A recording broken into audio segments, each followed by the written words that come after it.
What's up guys, welcome back to the channel and welcome to my first build video of 2019. Now if you saw my previous video, it's no secret that I was going to be doing a custom loop build in the Phanteks Evolv X, which we're looking at right now. And in that video I kind of went over some of my critiques of the case itself. So if you are curious as to what I had to say about this particular case and sort of my opinions on what it would be like to build in there, I recommend checking that video out. This video is going to focus on the completed build. Not going to say too many things about the case. I just kind of want to focus on the loop itself and sort of how I achieved this particular look. Now, right now I'm just kind of showing you the kind of overall view so you could get an idea of what it sort of looks like with the case lights on. But unfortunately, with the UV lights, it just doesn't really capture very well on camera. So if you guys want to see more of what this looks like with the lights on, I encourage you to check out the videos that I post on my website. Hopefully they'll turn out pretty decent, but it is a little bit tricky, at least with the cameras that I have, to capture the true colors of this this fluid. For whatever reason, I think the UV lights just kind of mess with the camera's ability to get the colors proper. But if any of you guys have seen UV blue in person, it's a really nice, pretty sort of almost teal blue, but obviously it glows because of the UV effect. And it's actually my favorite of any fluid that's out there. So I always get excited when I get to use this particular fluid in a build. And if you guys have been following me for the past couple of years, you would know this is the third build that I've used UV blue. So yeah, but anyway, I'm gonna go ahead and shut the system down and sort of dive in deeper here. So from now on, you'll just be kind of seeing it with the lights off, in which case the fluid is gonna look clear. Alright, so here she is guys, up close and personal. First thing that's probably going to jump out at you is the panels. And again, if you guys have been following me for the last couple of years, you know that I love to use 3mm thick acrylic panels to sort of fabricate my own little panels for the inside of the case. Just gives it a nice look, helps to clean up some of the areas that maybe just look plain, or in my case, the biggest reason that I use the panels is to give myself places to mount the internal LEDs to where they can shine into the case without producing any sort of glare on the glass. And really it doesn't look good when you can see the actual LED strips, in my opinion. So using the acrylic panels is the easiest way, in my opinion, to sort of take care of that problem, and at the same time allow you to kind of add your own little flair to the case. Otherwise, it's going to look the same as anyone else that's building in this particular case. But yeah, there's a couple panels here, a couple panels here, but yeah, that's pretty much the gist of that.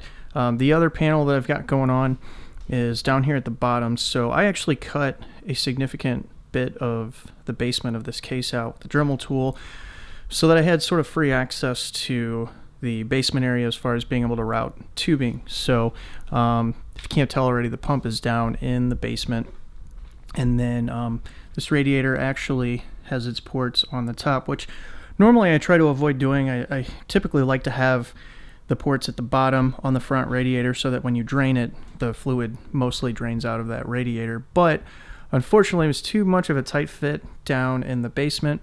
So every way that I tried to route fittings and tubing, it just wasn't going to work out. So I ended up flipping it that way. And I'm pretty happy with the way it looks. Just from a functionality standpoint, I would have preferred it to be the other way.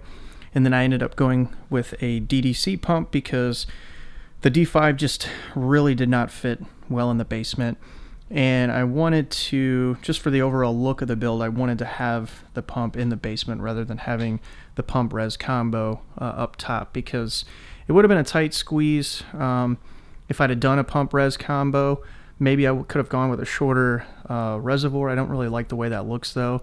And then it would have kind of taken away my ability to use the drain valve, or not the drain valve, the fill valve that's up top there. So I did take advantage of that spot in the case that is set up for that, so that worked out pretty well.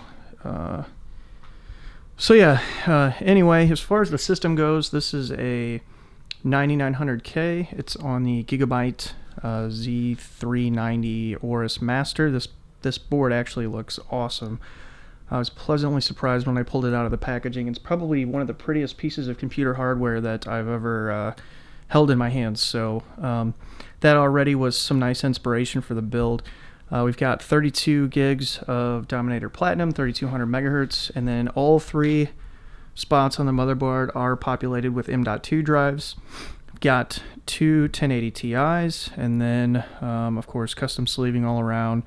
And then I've got a 360 up top, 360 in the front, which you can't see. Both are EK, the PE series, so they're like 30, I think 38 millimeters thick. And then EK Vardar fans all the way around as well. So pretty straightforward. Oh, and by the way, this is the fluid in case you guys were curious about the specific. It's Mayhem's XT1 Nuke UV Sky Clear Blue Concentrate. You just mix 100 milliliters is what comes in here. You mix that with 900 milliliters of distilled water to get a liter. And then this loop actually took just a little under a liter. I found that to be the case with pretty much every loop that I've built. With dual radiators, they tend to take just a little bit under 1 liter of fluid. So I guess I'll mention again on these panels, what I do is I just use black acrylic, and then I use 3M vinyl to cover over it. That's why these couple panels here look metallic, because it's a like a brushed gunmetal metallic 3M vinyl, which looks really nice. I went with a monochrome look on this build to sort of I guess play off of the motherboard. I just love the motherboard so much, the blacks and the silvers, that I kind of wanted to keep that theme throughout. So I've got black sleeving and then the dark carbon sleeving. There's actually two 8-pin connectors up there. So I've even used, it's really tough to see here, but there is a little bit of the silver accent on this panel. And then the panel in the back here, I actually took all those little slidey pieces out. That's just what I'm going to call them. And put my own acrylic panel back there that I added cutouts for the cables to run back. And again, if you had watched my previous video on this case, you know I'm not a big fan of all the little gimmicks that come in this case. I think it's a really nice looking case.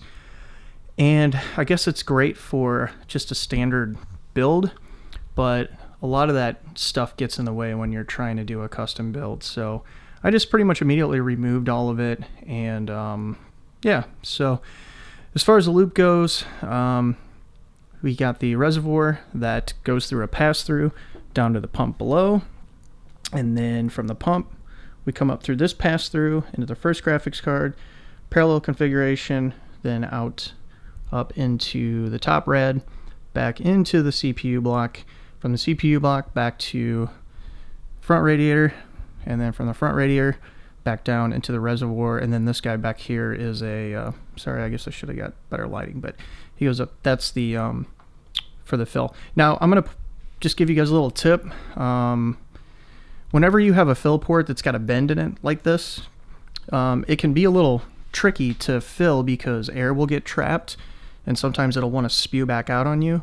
So when I'm filling this, I actually take this cap off to allow air to get into the radiator, or the reservoir. So if you find yourself in that situation, that's just kind of a little tip to avoid any headaches, because it can surprise you sometimes when you're trying to fill the thing and there's air trapped in there, and then it squirts back out on you and then potentially gets on your hardware and you got to wait for it to dry out. So yeah, but anyway, that's pretty much the gist of it.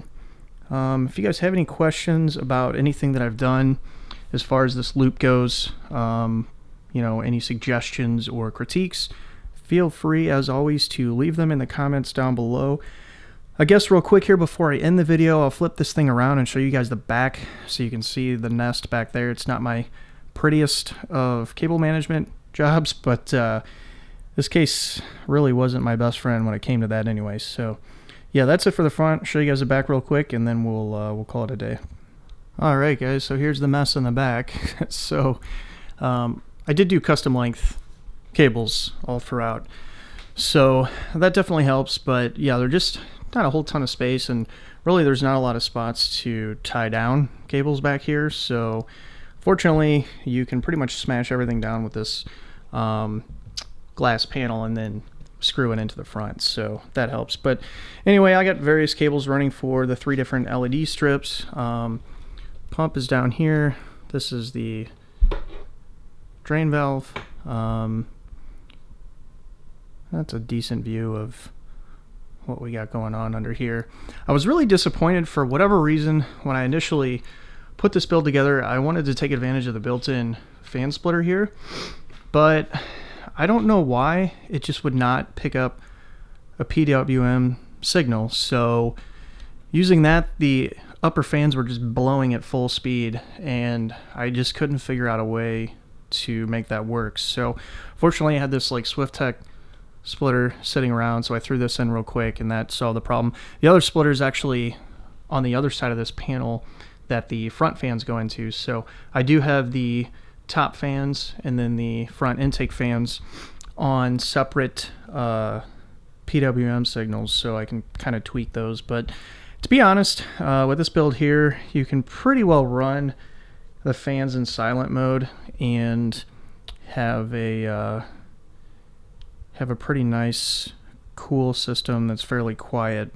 To be honest, the pump is louder than the fans.